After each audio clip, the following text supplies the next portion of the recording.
Woman from New Mexico is recognized for 3 minutes. Thank you, Ranking Member and Mr. Speaker. Last month, there were 2 mass shootings in my district, one in Farmington and another in Red River.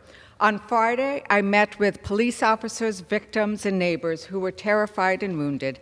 An 18-year-old used an assault rifle and several other guns to kill 3 beautiful souls and injure 6, including 2 police officers. I sat with the victims and listened to their stories of horror and pain. There were 144 bullets fired before the shooter even left his front yard. One neighbor held my shoulders as he shared, from a place of unbearable pain, what it sounds like when a powerful weapon discharges and you see your neighbor bleeding to death on the street. We know that the trauma of gun violence extends beyond those killed or injured.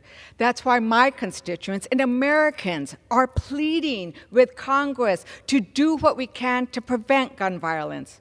But what happens? What do we come back to? Instead of addressing gun violence, Republicans stand with the gun lobby to make it easier to evade gun safety laws. When it became obvious that gun manufacturers were selling powerful pistols and then selling shoulder braces to turn them into rifles, the Trump administration began work on a regulation to treat these constructed rifles as the powerful weapons they are. This Biden administration finished the job.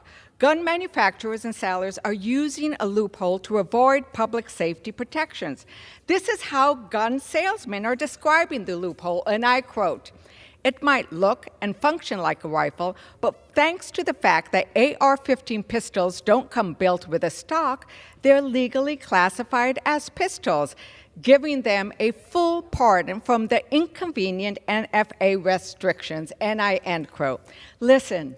If it looks like a rifle, shoots like a rifle, and kills like a rifle, we should treat it like a rifle. That's common sense.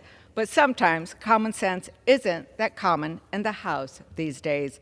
I urge my colleagues to stand with the victims, to stand with the people, and put people over the profits of the gun lobby.